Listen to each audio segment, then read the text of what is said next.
Auzubillahi minasyaitonirrajim. Bismillahirrahmanirrahim. Assalamualaikum warahmatullahi wabarakatuh. Innal hamdalillah nahmaduhu wa nasta'inuhu wa nastaghfiruh wa na'udzu billahi min shururi anfusina wa min sayyiati a'malina. May yahdihillahu fala mudhillalah wa may yudlil fala hadiyalah. Wa asyhadu an la ilaha illallah wahdahu la syarika lah wa asyhadu anna Muhammadan abduhu wa rasuluh. Ya ayyuhalladzina amanu taqullaha haqqa tuqatih wa la tamutunna illa wa antum muslimun. Ya ayyuhan nasu taqu rabbakumul ladzi khalaqakum min nafsin wahidah wa khalaqa minha zawjaha wa batha minhuma rijalan katsiran wa nisaa'a wattaqullaha alladzi tasaaluna bihi wal arham innallaha kana 'alaikum raqiba.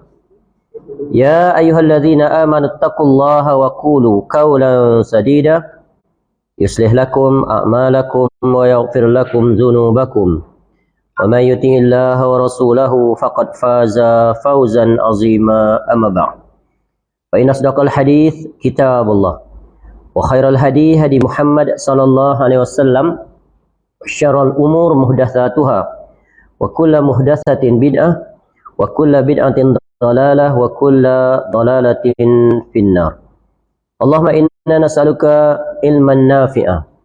Ya Allah, kami memohon kepada Engkau ilmu yang bermanfaat, wa rizqan thayyiba, dan rezeki yang baik, wa amalan mutaqabbala, dan amal yang diterima. Alhamdulillah, kita bersyukur kepada Allah Subhanahu wa taala dapat kita bertemu pada petang ini untuk kita sama-sama mempelajari dan mengambil faedah daripada kitab yang bertajuk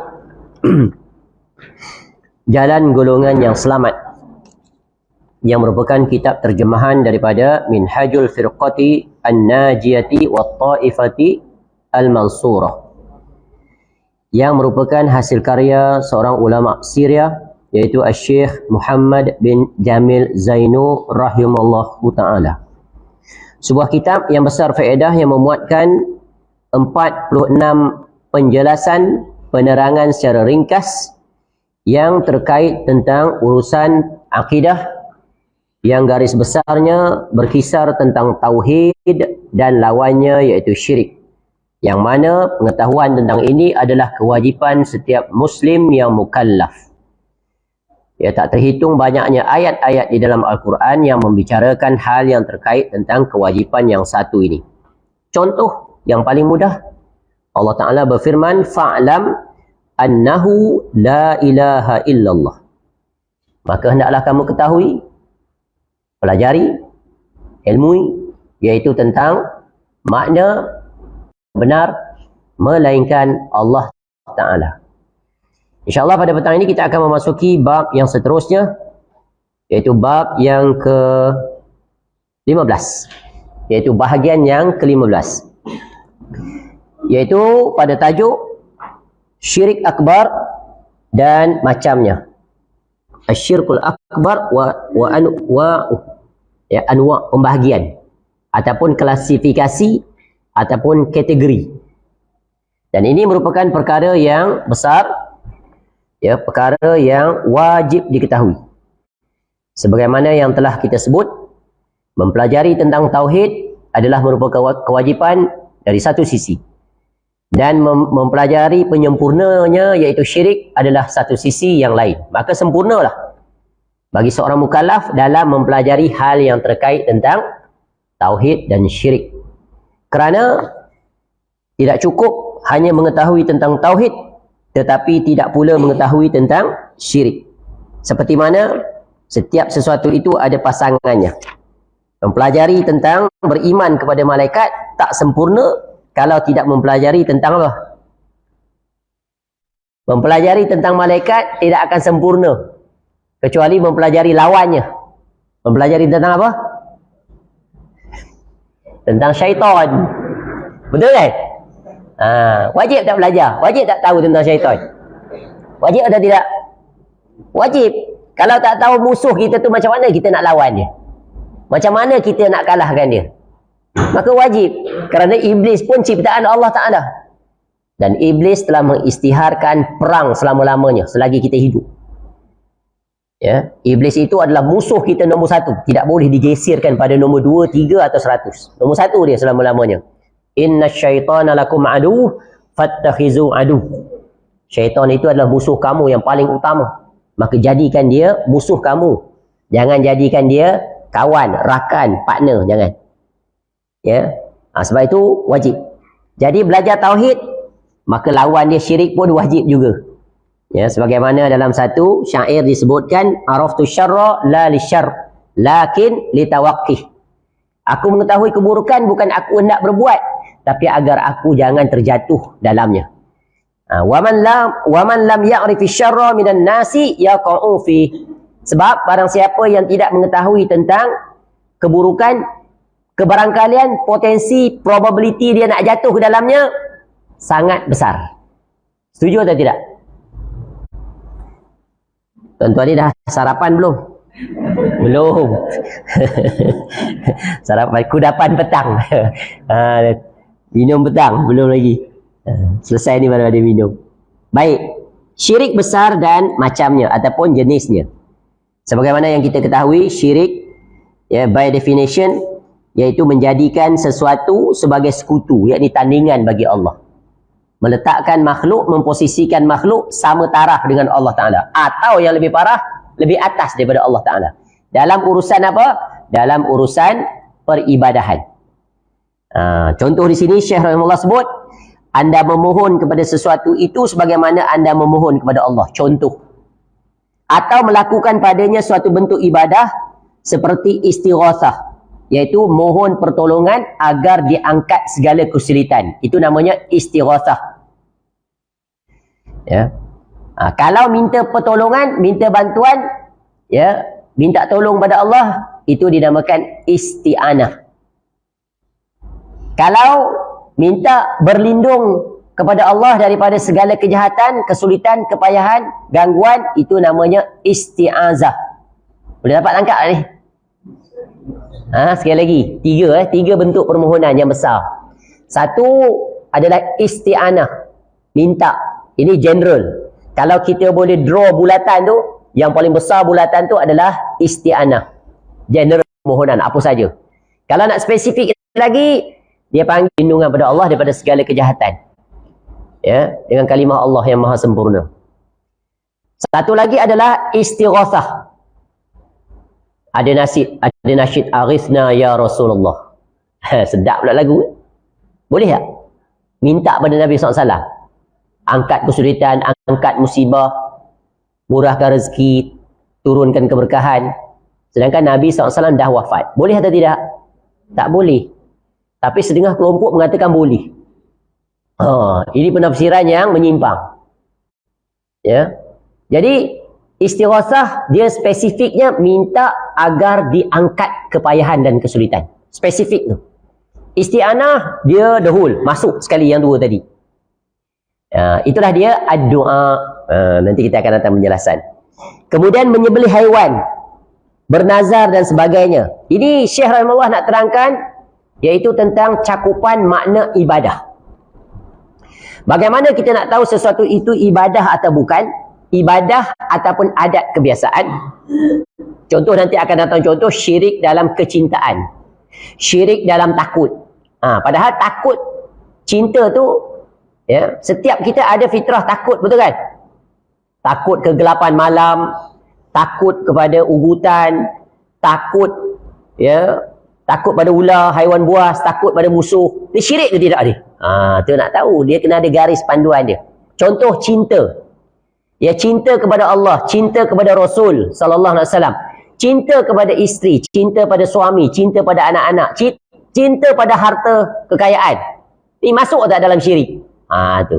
Cinta juga, betul kan? Jadi kena tengok definisi dia. Kena jelas. Barulah kita boleh, ya, membezakan di antara ibadah yang bernilai tauhid atau adat kebiasaan yang tak termasuk dalam cakupan itu. Tu. Jadi ibadah ini siapa yang tetapkan? Mutlak milik Allah Ta'ala. Boleh tak manusia campur tangan? Sekali-kali tak boleh. Sedangkan yang tak boleh inilah banyak manusia masuk dan campur tangan. Dia pandai memunculkan ibadah-ibadah baru dengan tata cara baru mengikut hawa nafsunya. Dan dengan pelbagai kesamaran ataupun syubhat yang diada-adakan. Dengan dalih, apa salahnya? Ini kan bagus. Ini kan bentuk ibadah. Tu. Ada implikasinya. Implikasinya sangat menakutkan. Tapi begitulah kalau sudah terkena tipu daya syaitan, dan memang syaitan akan memalingkan manusia agar keluar daripada garisan lurus, ikut perintah dia. Baik. Jadi ibadah ini banyak. Seperti istighatsah, menyembelih, bernazar, dan amalan-amalan hati segala-galanya, takut, ikhlas, khusyuk, tawaduk, dan pelbagai lagi, itu semuanya adalah bentuk ibadah. Kemudian ibadah zahir banyaklah, yang terkandung dalam rukun Islam, rukun iman, ihsan, dan pelbagai lagi. Kemudian dalam as-sahihain, maknanya dalam Sahih Bukhari dan Sahih Muslim, disebutkan Ibnu Mas'ud radhiyallahu an meriwayatkan, aku bertanya pada Nabi SAW, apakah dosa yang paling besar? Ayyu zambi a'zam indallah. Apa dosa yang paling besar ya Rasulullah di sisi Allah? Dosa nombor 1. Lalu jawab Nabi SAW, antaj'ala lillahi niddan wa huwa khalaqaka. Iaitu engkau menjadikan tandingan, yakni sekutu bagi Allah. Sedangkan dialah yang menciptakan engkau. Tu. Jadi dosa yang paling besar nombor 1 apa? Syirik kepada Allah. Apa makna syirik kepada Allah? Iaitu memalingkan amal ibadah selain daripada Allah. Dan syirik itu berlaku dari 3 jurusan. Dari sisi ar-rububiyah Allah Ta'ala, dari sisi al-asma' was sifat, dan dari sisi al-uluhiyah Allah Ta'ala. Boleh faham tak? Tu. Pasti dah belajar lah kan? Tauhid ar-rububiyah, al-uluhiyah. Contoh dia mengatakan, ada pencipta selain daripada Allah. Ada pencipta selain daripada Allah. Itu adalah ar-rububiyah. Kerana tauhid rububiyah ni, seseorang mentauhidkan Allah dari sisi apa? Allah dia adalah ar-Rabb. Allah dia adalah al-Khaliq. Allah maha mencipta. Dia yang mencipta segala-galanya. Dan Allah, dia yang memiliki al-Malik, memiliki ciptaan dia. Dan dia, Allah adalah al-Mudabbir, yang mengatur, mengawal selia ciptaannya, dan dialah pemilik. Kita ni milik siapa? Allah. Bila mati kita kembali ke mana? Kembali kepada Allah. Inna lillahi wa inna ilaihi raji'un. Nak sedar kita ni. Kita ni tidak mandiri. Kita ni ada pemilik. Kita adalah apa? Kita adalah makhluk. Maka bila ada makhluk, ada khaliq. Siapa khaliq itu? Allah Ta'ala. Mentauhidkan Allah dari sisi al-uluhiyah, iaitu segala amal ibadah yang kita buat wajib hanya ditujukan kepada Allah. Lillahi ta'ala. Tak boleh dipalingkan. Barang siapa yang memalingkan amal ibadah dia selain daripada Allah, fahuwa musyrikun kafirun. Maka dia boleh menjadi kafir dan syirik kepada Allah.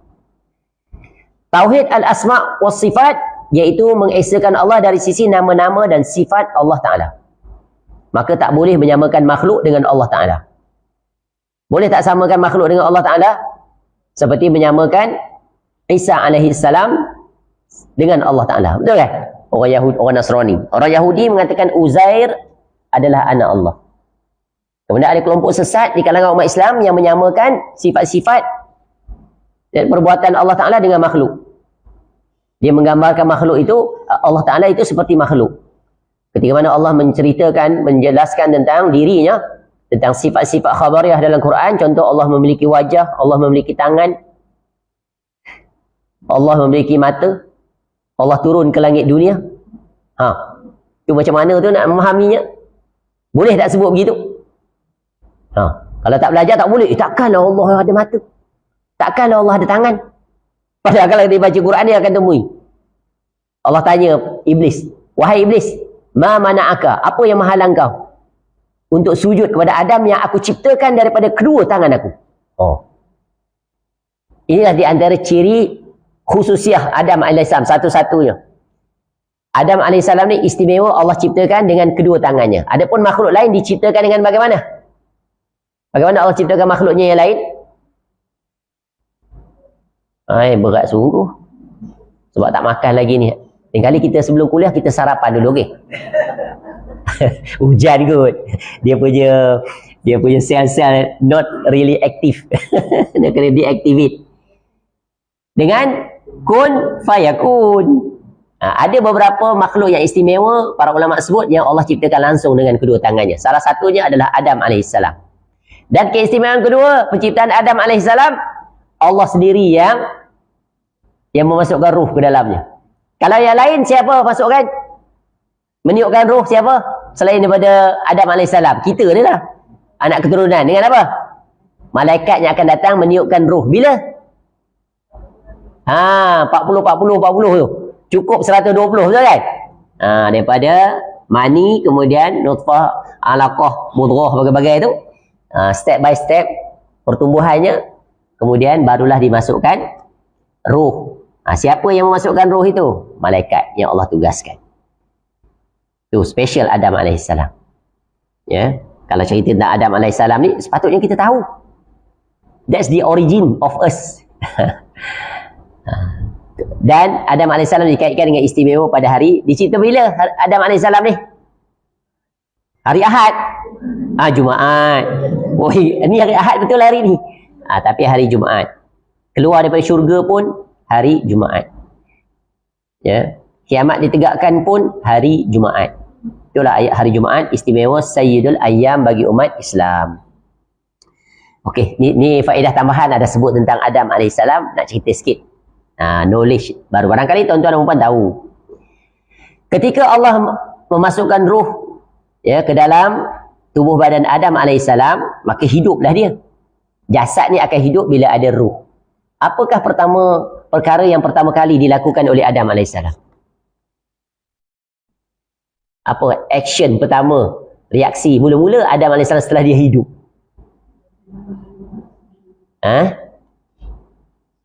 Nama-nama Allah, nama-nama ciptaan Allah Ta'ala. Okey, betul, tapi tak tepat. Bukan itu yang mula-mula. Dalam Quran kan Allah ajar Adam AS ketika malaikat protes. Tepat sekali, bersin. Ketika bersin, Adam AS kata apa?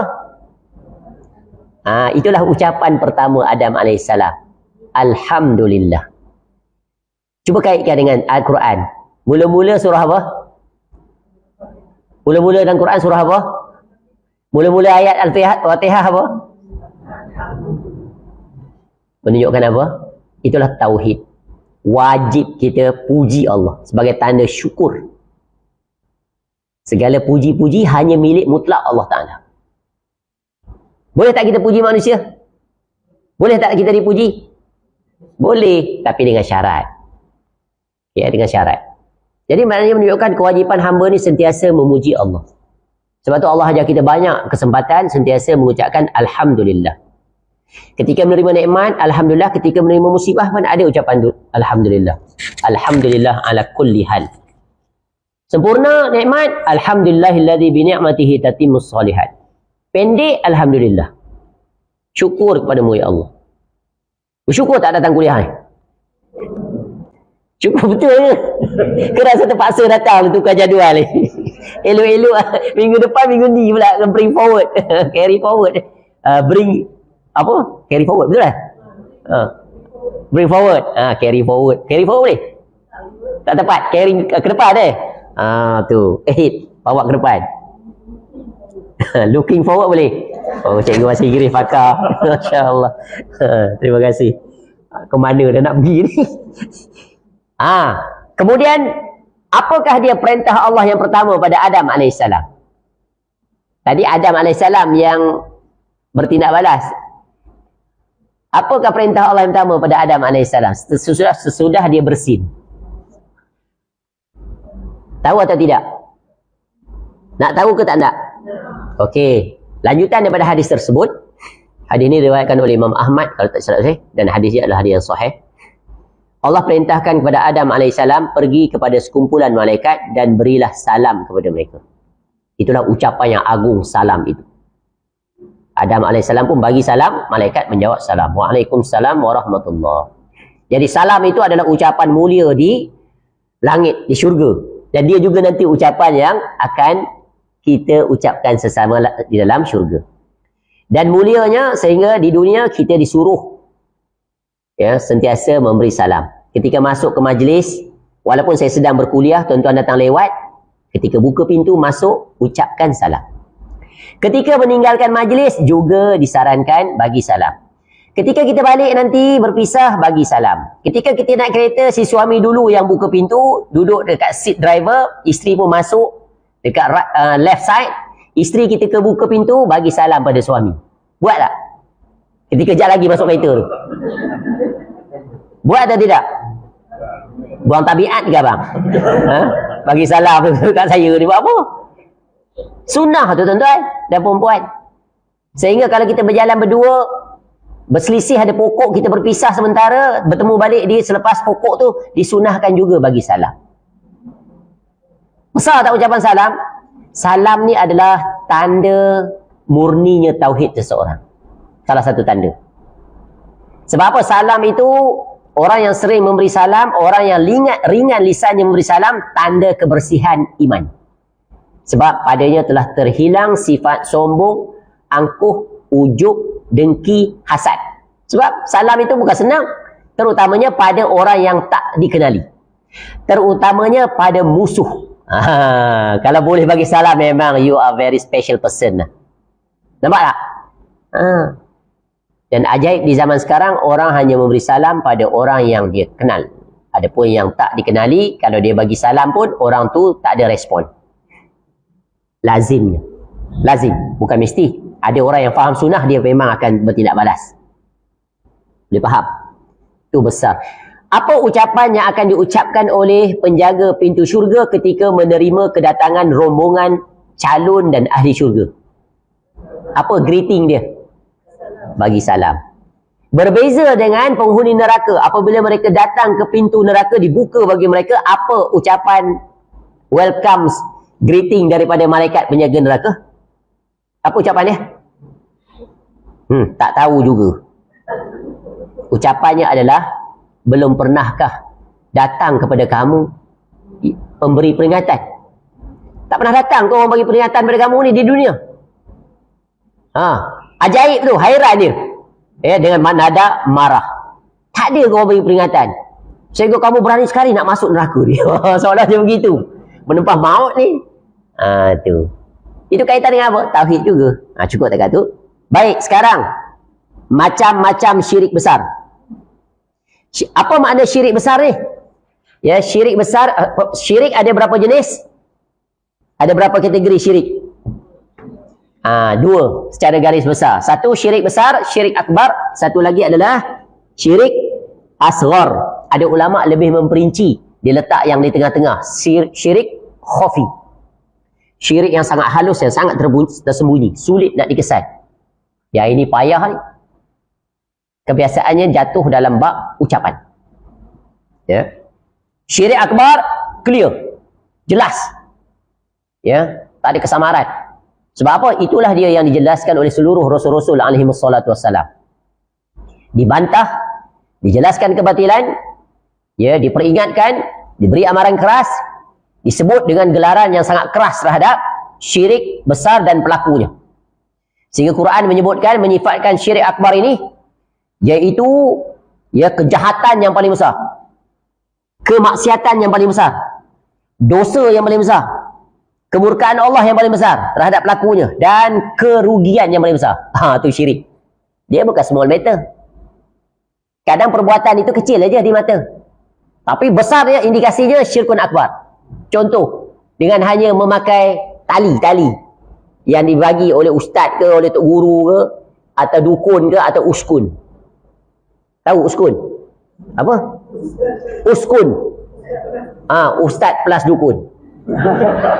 Dukun berpenampilan ustaz, pakai jubah, pakai kopiah, pegang tasbih, padahal dia dukun. Di zaman sekarang banyak, dalam Facebook, YouTube banyak live dia. Banyak manusia tertipu ya. Orang Melayu ni pantang tukar personality. Artis tukar personaliti, pakai jubah, pakai serban, pakai kopiah, diusung di masjid dan surau untuk sampaikan ceramah. Betul atau tidak? Pelakon. Dia tetap berlakon juga. Tetap campur baur juga dengan ahli maksiat. Inilah betapa bahasa kasarnya, bodohnya orang yang menjemput. Betapa jahilnya. Rosak tak masyarakat? Rosak.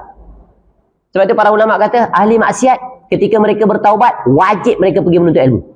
Wajib mereka memperbaiki diri. Bukan pergi berdakwah. Sebab apa?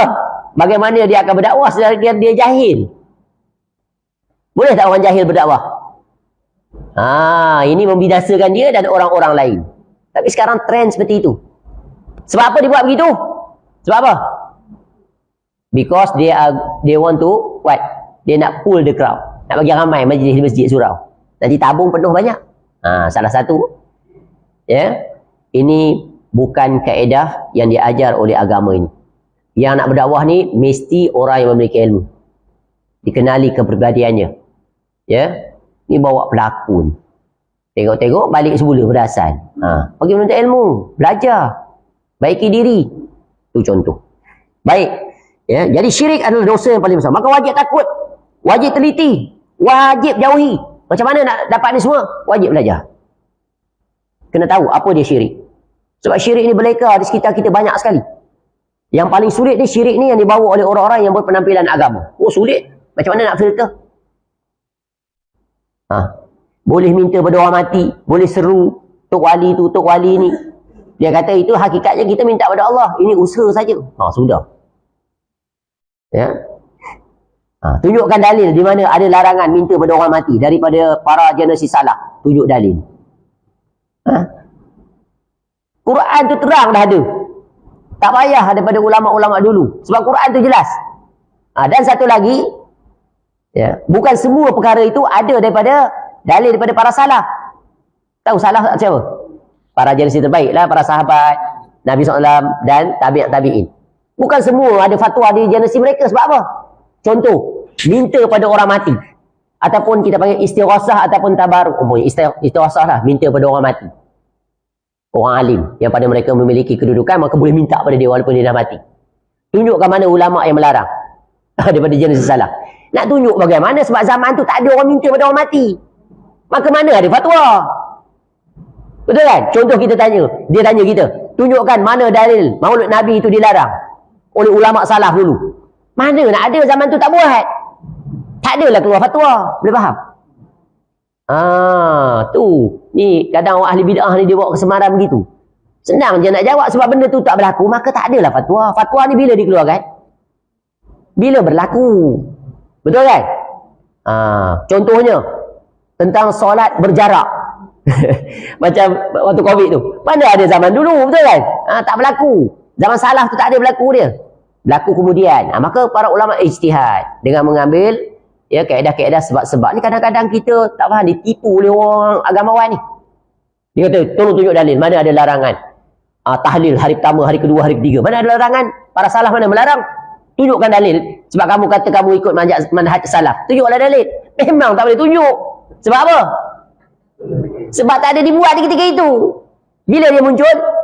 Contoh maulud Nabi, bila dia muncul? Pada zaman kerajaan Fatimiyah Syiah tu. Pada tahun berapa? 300-400 ketika itu. Baru dia muncul. Maka sebelum tu mana nak keluar fatwa? Ketika itu para ulama baru keluar fatwa. Tanya, boleh ke tidak ni?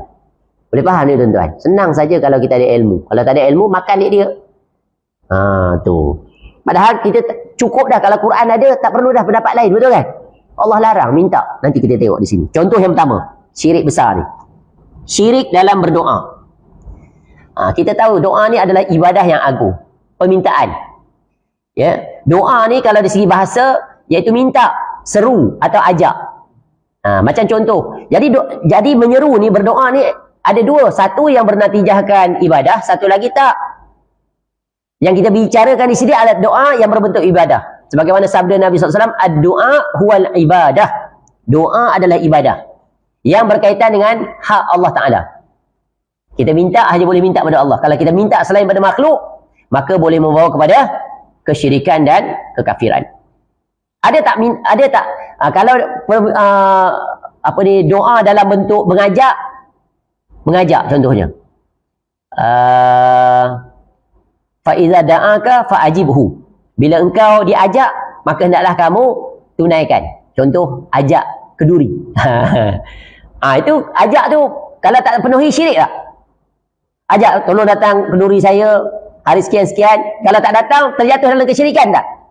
Tak. Ya, mengajak. Doa tu adalah mengajak, menyeru dan juga berdoa. Tengok konteks apa perbuatan, konteks ucapan. Macam berdakwah, betul kan? Ud'u ila sabili rabbika bil hikmah. Serulah mereka, ajak mereka. Wa man ahsanu qawlan mimman da'a ila Allahi wa amila shalihah. Dan siapakah yang terlebih baik perkataannya? Iaitu mereka yang menyeru, mengajak kepada beramal soleh.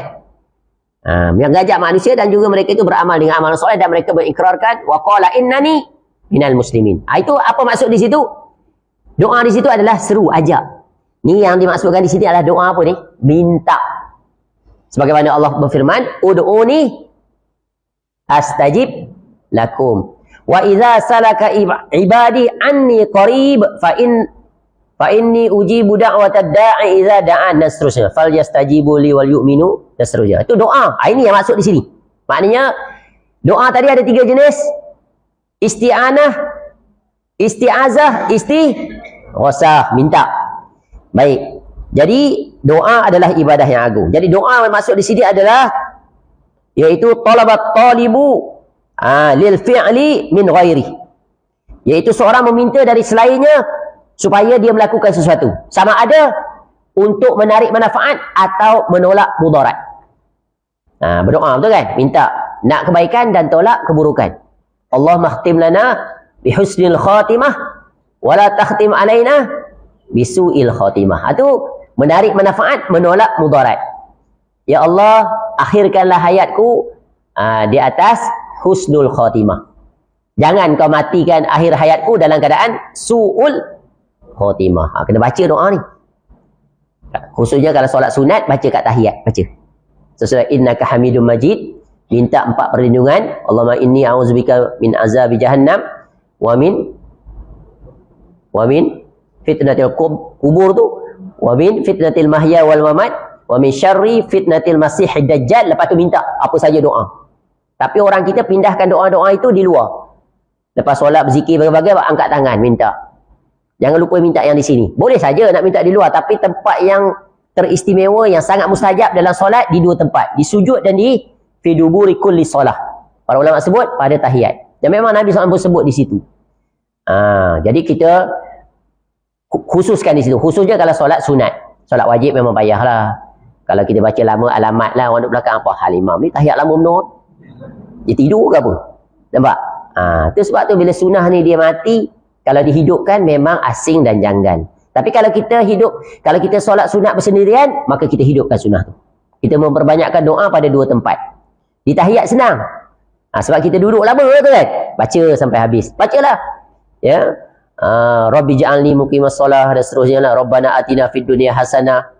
Tapi ada orang agamawan, dia mengajar doa tu baca di ketika sujud. Doa-doa datang daripada Quran. Baca ayat Quran tu ketika sujud. Tak boleh. Quran bukan di posisi sujud. Sebab sujud tu posisi menghinakan. Dilarang kita menghina Al-Quran. Boleh faham? Itu selingan. Faedah fiqhiyah.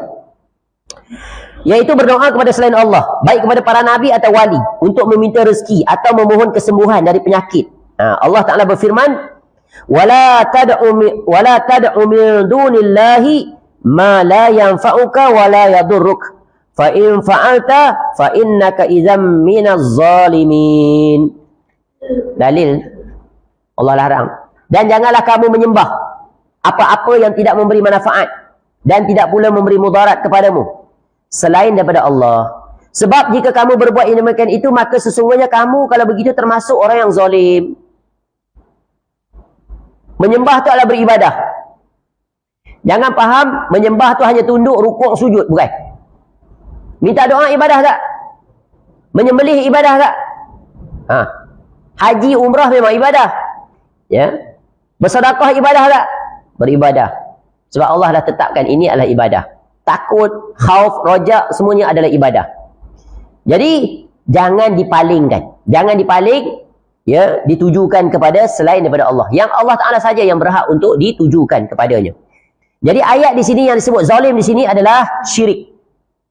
Sebab tu bila kita baca Quran, kita tengok konteks ayat. Bila Allah sebut zalim, tengok konteks tu tentang apa. Ada yang memang zalim itu, dia bukan bermaksud syirik. Tapi zalim iaitu melakukan tindakan yang menyebabkan seseorang berada pada posisi dirugikan. Tu contoh, betul kan? Tu zalim. Ada zalim yang berbentuk hukuman dan pelbagai lagi. Di sini zalim ni adalah apa? Adalah syirik. Sebagaimana ketika turun ayat Al-Quranul Karim. Alladzina amanu walam yalbisu imanahum bizulmin ulaika humul amnu wa hum muhtadun. Orang-orang yang beriman itu adalah mereka yang beriman dan tidak mencampurkan iman mereka dengan kezoliman. Mereka lah yang akan mendapat petunjuk, mereka lah yang akan mendapat keamanan. Lalu para sahabat Nabi SAW tanya, oh ya Rasulullah, siapakah di antara kami ni yang tak buat zolim? Dia faham zolim tak apa di situ? Mengabaikan perintah Allah. Betul kan? Padahal para sahabat tak abaikan. Barangkali mereka buat tak yang sebaik mungkin. Terlewatkan, terlupakan, terlalaikan. Dia rasa sedikit amal dia. Tengok para sahabat, hati mereka. Tak macam hati kita. Sunat aja tak payah buat, tak apa. Ada je dia. Alah, small matter. Buat yang wajib sudahlah. Masuk syurga juga. Meringan-ringankan, memudahkan. Para sahabat Nabi SAW tak seperti itu. Bahkan kadang-kadang mereka melangkaui batasan yang telah ditetapkan. Saking bersemangatnya mereka itu. Tapi sebab Nabi SAW ada, Nabi SAW tegur. Betul kan? Lalu apa kata Nabi SAW? Ketika turun ayat ini kami mengatakan demikian. Lalu kata Nabi SAW, bukan itu maksud zolim di situ. Lalu kata Nabi SAW, tidakkah kamu pernah mendengar tentang wasiat Luqman pada anaknya? Inna syirka la zulmun azim. Sesungguhnya syirik itu adalah kezoliman yang paling besar. Maksud ayat situ zolim itu adalah syirik. Sebab itu zolim yang paling besar. Dan Rasulullah SAW menegaskan dalam sabdanya, man mata wa huwa yad'u min dunillahi niddan dakhalan nar. Barang siapa yang meninggal dunia sedangkan dia memohon kepada selain Allah sebagai tandingan, yakni sekutu, niscaya dia masuk neraka. Ni small matter ke big matter? Bukan kecil. Yang minta pada makhluk yang makhluk tak mampu dan bukan dalam wilayah kemampuan dia. Sebab ada permintaan yang memang diizinkan dari syariat. Kita boleh minta. Sebab tu Allah berfirman, wa ta'awanu 'alal birri wat taqwa wa la ta'awanu 'alal ismi wal 'udwan. Jadi macam mana nak kompromi ayat ni? Orang-orang yang selalu mendatangkan syubhat ni, kesamaran ni. Ya, kalau gitu minta kepada orang, syiriklah. Dia tak faham. Macam contoh kita kata, ni bid'ah. Ya. Kalau begitu, ya, naik kereta, ni ceramah pakai ni, ya, rekod ni semua bid'ah lah, sesat masuk neraka. Ni betapa, ya, kesamaran, betapa beraninya dia memperbodohkan orang. Padahal kalau dia faham istilah definisi, dia tahu, oh bid'ah yang dimaksudkan di sini dalam jurusan agama. Adapun urusan dalam urusan bid'ah dalam urusan dunia, Nabi SAW izinkan, ada dalil khusus. Antum a'lamu bi umuri dunyakum. Kamu tahu tentang urusan kamu. Maka berbuatlah untuk memakmurkan dunia. Dan memang di antara tujuan Allah ciptakan kita sesudah tujuan yang pertama, wa ma khalaqtul jinna wal insa illa liya'budun. Yang keduanya adalah huwa ansha'akum minal ardi wasta'marakum fiha. Dalam surah Hud ayat 60 atau 61. Dan dialah yang menciptakan Adam AS daripada tanah supaya nanti dia memakmurkan dunia. Apa makna memakmurkan dunia? Mengolah dunia. Menggunakan segala yang Allah persiapkan di dunia ini. Daripada Allah bagi kita raw materials. Bahan mentah, pokok, kayu, tanah. Allah bagi kita kecerdasan.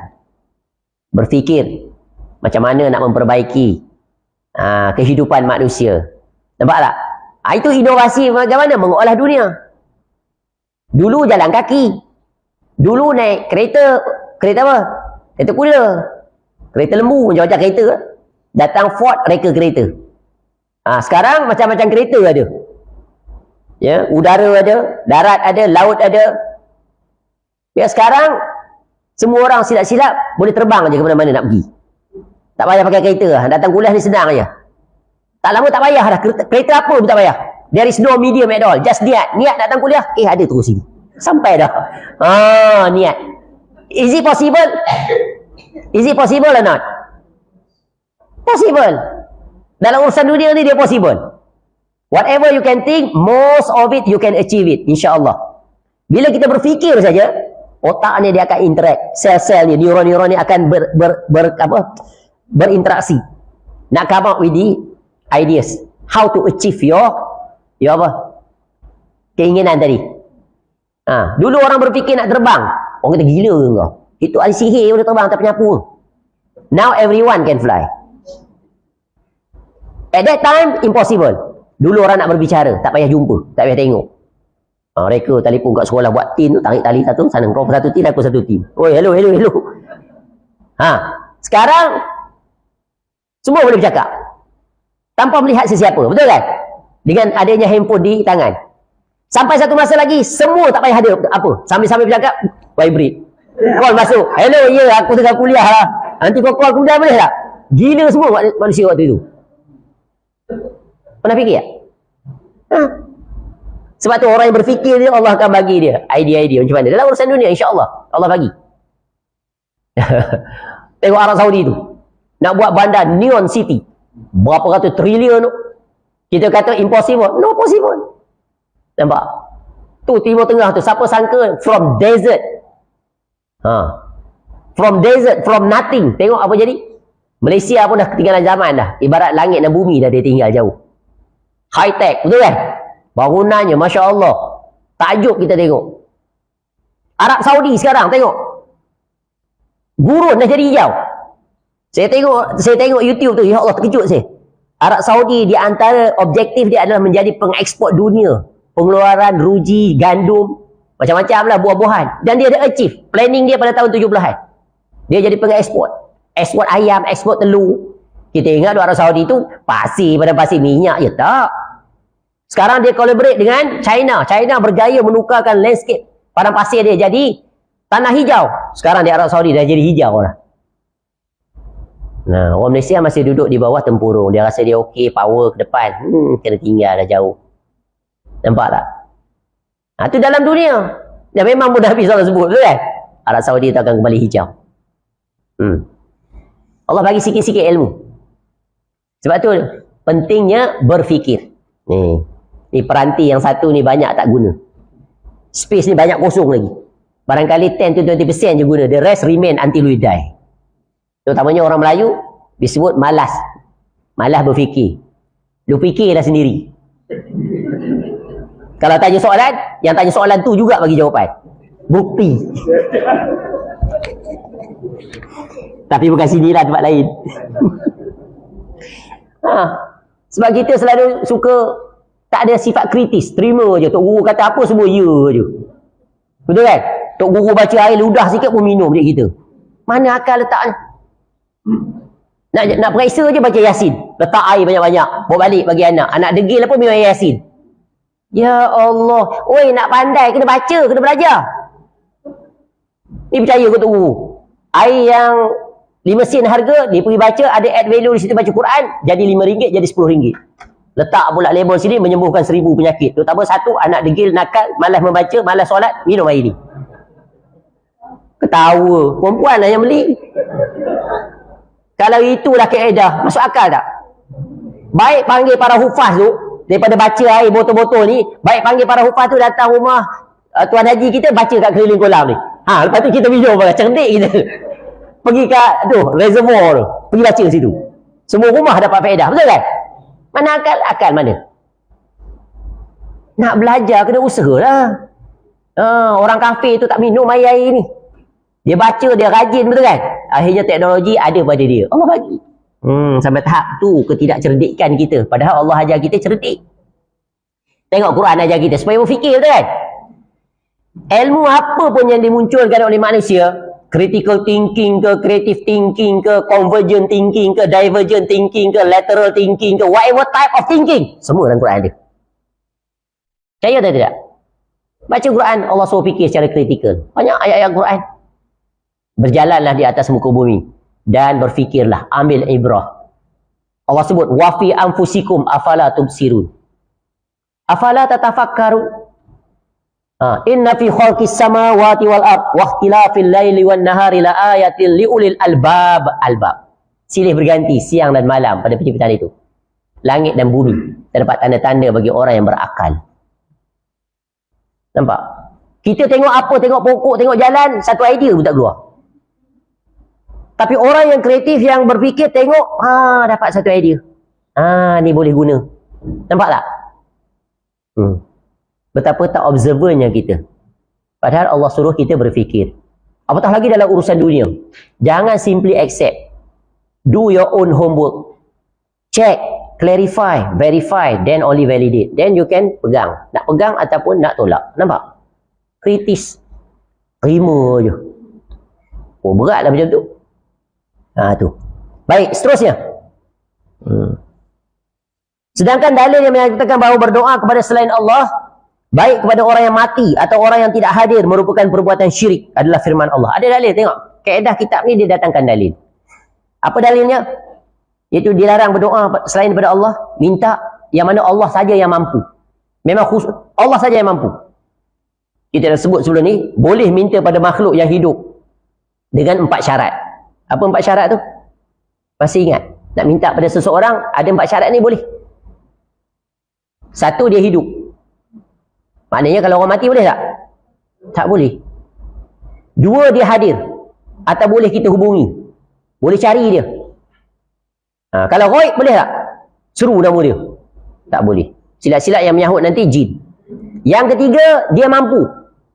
Maknanya dia mampu. Mampu sama ada dengan diri dia sendiri, dengan zat dia sendiri, atau dengan orang lain, berperantara.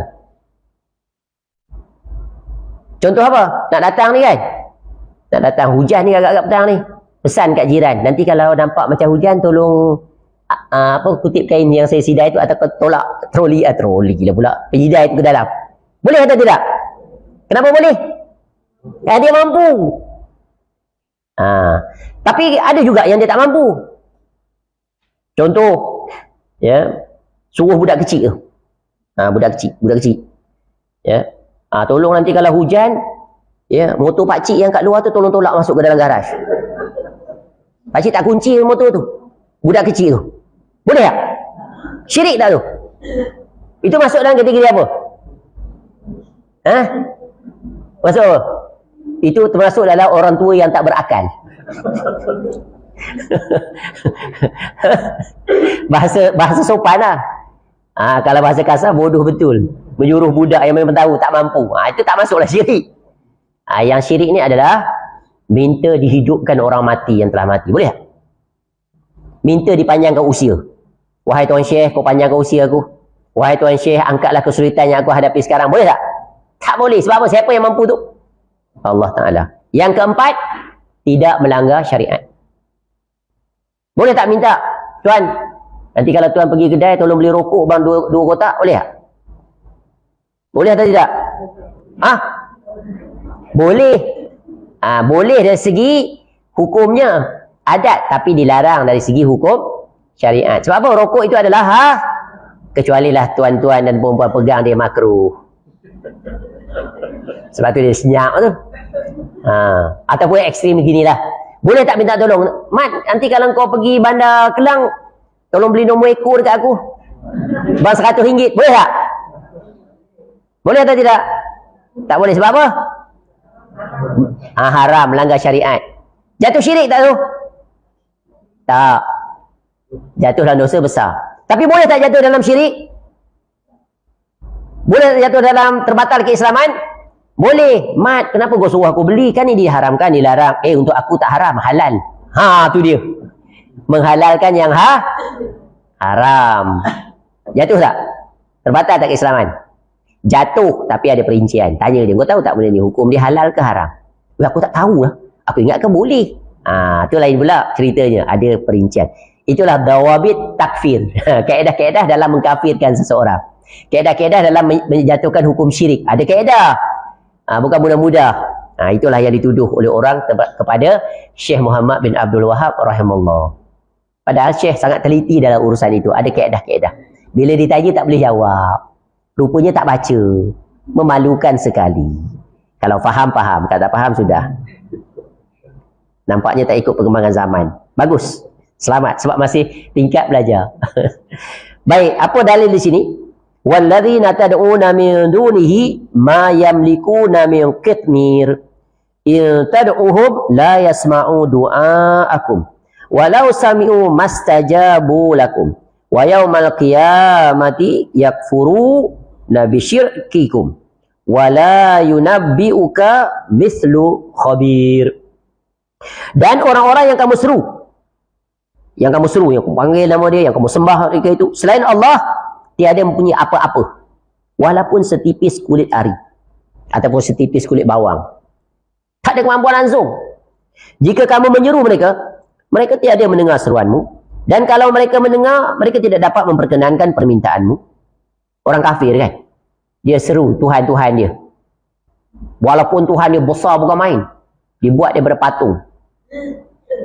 Tapi boleh tak menyahut seruan? Walaupun telinga dia buat besar, saiz besar bukan main telinga dia. Ya. Maknanya bagus untuk menyerak.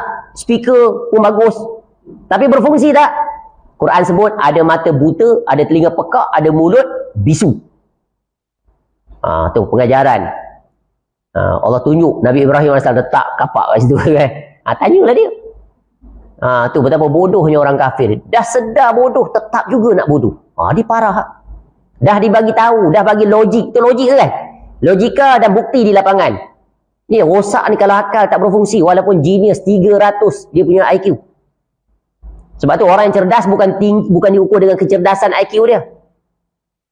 Walaupun 300, tapi kalau bodoh dalam urusan agama, memang bodoh sungguh lah dia. Boleh faham ni? Ni neraca syariat, mengukur kecerdasan dari sisi, iaitu sejauh mana dia memahami hak Allah Ta'ala. Orang kafir, memang cerdas mereka luar biasa, betul kan? Di zaman sekarang lah, dulu umat Islam yang cerdas. Sekarang dia yang cerdas. Sebab tu teknologi-teknologi semua Allah buka bagi mereka itu.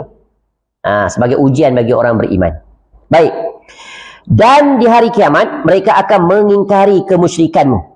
Dan tidak ada yang memberikan keterangan kepadamu sebagaimana yang diberikan oleh yang maha mengetahui. Surah Fatir ayat 13-14. Ayat dituju pada orang kafir, musyrikin. Ya, nak sentuh akal waras mereka. Masuk akal ke kamu minta pada benda mati?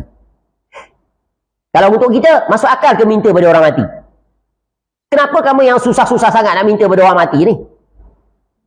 Dia sendiri pun berhajat pada kita. Masuk akal tak? Cuba by logic thinking. Ni logical thinking.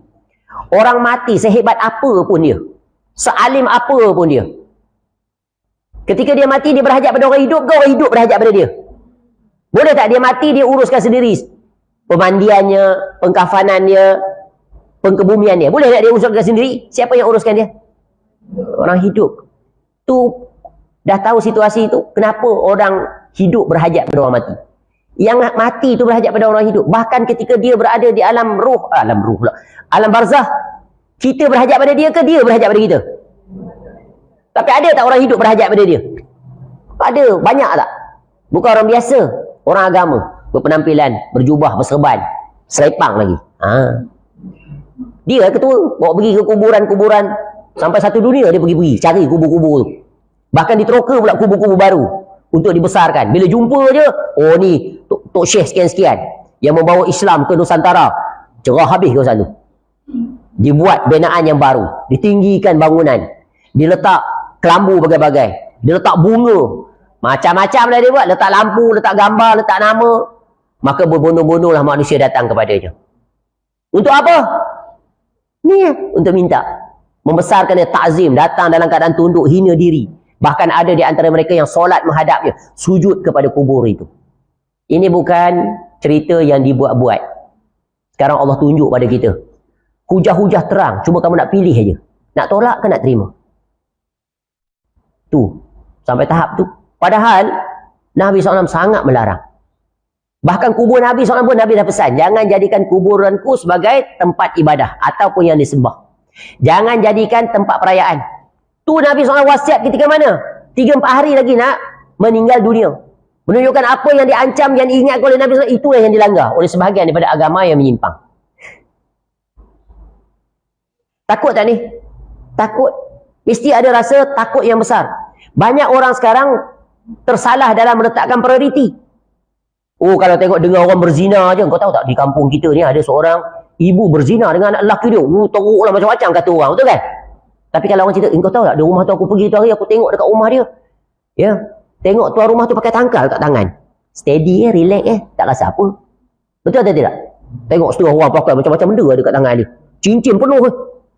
Penuh, besar-besar pula tu. Tak cukup satu jari ada 2 cincin, 3 cincin. Kalau kita tanya tentu dia ada kepercayaan tertentu terhadap cincin tu. Cincin ni berjarak tu, sakti. Beli mahal ni, dapat daripada Gunung Ledang. Yang satu ni Gunung Jerai. Yang satu ni gunung apa sebutlah, Gunung Tahan ni. Ni yang paling power sekali. Di mana? Gunung Kinabalu. Ni rekaan lah. Tapi berlaku tak? Ada berlaku. Ya.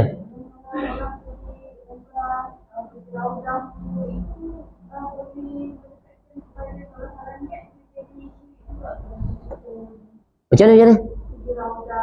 Pergi umrah, pergi Masjid Nabawi. Duduk kawasan Raudah tu. Kemudian? Taksub macam mana?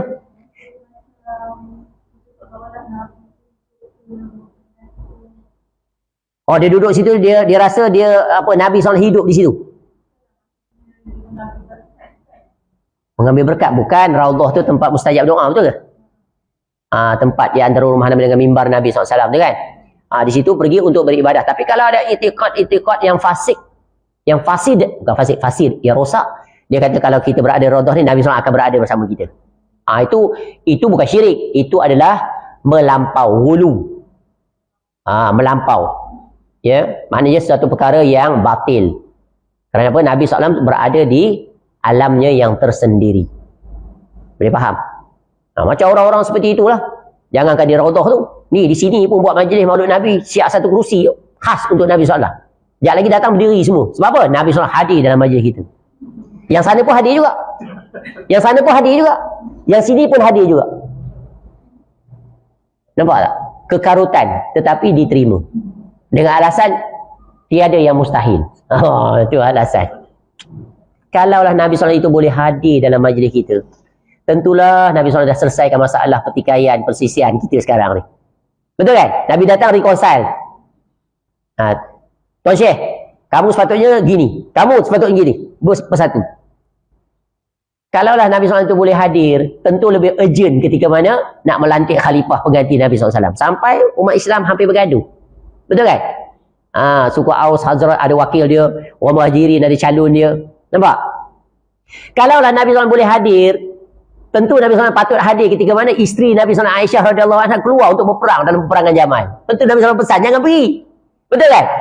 Padahal, jasad yang mulia Nabi SAW itu ada dalam rumah, dalam kamar siapa? Aisyah radhiyallahu anha. Boleh je Aisyah duduk kat kubur tu, wahai suamiku, aku besok nak pergi berperang. Apa nasihat? Boleh tak pergi?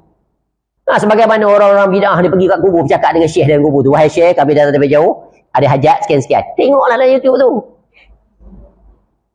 Itu yang bawa kesyirikan. Khurafat. Nampak?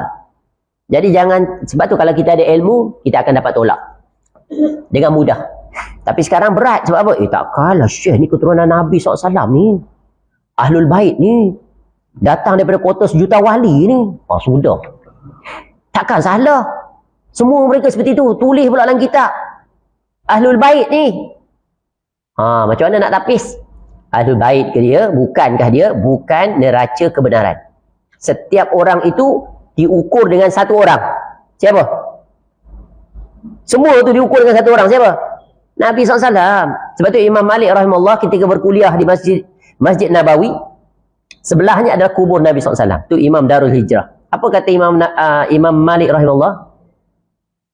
Kullu minna yukhadhu min kalamihi wa yuraddu alaihi illa sahibu hazal qabr. Semua perkataan kami ni boleh diterima dan ditolak. Apa yang Imam Malik sampaikan tu contohnya, dia kata pada semua hadirin tu, boleh diterima dan ditolak. Apa yang datang daripada aku ni atau siapa saja boleh diterima dan ditolak kecuali pemilik kubur ni, iaitu Nabi sallallahu alaihi wasallam. Ini kena pegang. Sealim apa pun dia, bukan diukur di situ. Sehebat apapun penampilan, karismatik, good orator, hafal di luar kepala, tetapi semuanya itu kena letak Quran hadis depan. Sebab tu Nabi SAW pesan pada kita apa? Taraktu fikum amrain lan tadillu ma tamassaktum bihima kitaballah wa sunnata Nabi sallallahu alaihi wasallam atau sunnata Rasul sallallahu alaihi wasallam. Aku tinggalkan pada kamu dua perkara. Kamu tak akan sesat selama-lamanya. Ini jaminan daripada Nabi SAW. Forever. Selama-lamanya kamu tak akan sesat. Iaitu kitab Allah dan sunnah Nabi SAW. Jadi jalan keselamatan apa? Akrabkan diri dengan Quran dan hadis. Tapis semua tu. Cerita macam ni, doa. Ada larangan. Jangan minta pada selain Allah. Yang hidup maupun yang mati. Yang mana Allah Ta'ala saja mampu untuk memperkenalkan. Kalau kamu palingkan, minta pada makhluk, maka boleh membawa kepada kesyirikan dan terbatal keislaman. Baik, cukup. Masa dah time. Nombor 1 je lah sempat. InsyaAllah panjang umur kita masuk syirik dalam sifat Allah Ta'ala. Jadi ingat doa ia adalah ibadah yang paling agung. Sebab tu dia masuk dalam rangkaian yang kedua. Wajib baca 17 kali. Iyyaka na'budu wa iyyaka nasta'in. Hanya engkau ya Allah kami minta tolong. Ya bergantung. Dan Allah pun sebut ud'uni astajib lakum. Apa yang payah nak minta pada Allah langsung? Angkat tangan je minta. Ni terpaksa bersusah payah pergi kubur tu kubur ni. Pergi makam tu makam ni. Sanggup melakukan perjalanan jauh. Semata-mata nak pergi jumpa kubur itu. Padahal ada tak dalam hadis mengatakan di antara tempat mustajab doa adalah kuburan? Ada? Di mana tempat mustajab doa? Tak terhitung. Yang semuanya kita mampu untuk melakukannya. Ketika hujan turun. Hujan turun tadi tu. Mintalah doa. Mustajab. Ketika di antara azan atau ketika azan dengan iqamah, tempat mustajab doa. Betul kan? Ketika dalam pemusafiran, mustajab doa. Di situ tak sungguh nak pergi sampai ke kubur minta doa. La ilaha illallah. Kubur bukan tempat ibadah. Kubur adalah tempat apa? Tempat ziarah, tempat muhasabah, tempat mengambil ibrah dan mendoakan pemilik kubur itu. That's it. After that, mission completed, accomplished, balik. Jangan kau duduk situ bentang tika lah, wirid bagai, baca Quran bagai. Ya, pasang payung, tuang air, letak bunga, balik. No. Itu persis seperti orang Kristian. Betul tak? Mudah tak agama? Sekarang jadi mudah ke sulit? Sulit. Bak kematian pun sulit. Orang kafir hidup sulit, mati pun sulit. Kita pun dah nak pergi geria ke? Hidup pun sulit, mati pun sulit juga. Balik-balik kuburan nak kena buat tahlil pula. Baru orang bagi derma. Suami dah meninggal, tak ada punca pendapatan. Duit itulah nanti barangkali nak beli makan untuk seminggu akan datang. Atau nak bagi duit sekolah anak. Datang pula orang masjid. Duit banyak, jangan lupa malam ni tahlil Makan sedap-sedap sikit. Jangan bagi mi kosong aja. Parah tak? Habis duit dia. Siapa yang ditimpa musibah sekarang? Siapa yang nak meraih manfaat sekarang? Fikirlah secara logikal. Logical thinking. Wallahu a'lam. Cukup dekat tu. Ada soalan? Ya.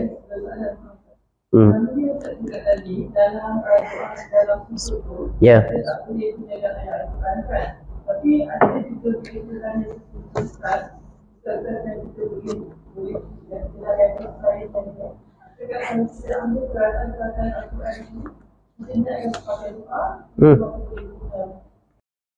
Bukankah doa tu terbuka dua tempat ada posisi dia, satu lagi pada posisi tahiyat. Kenapa tak baca doa tu ketika itu?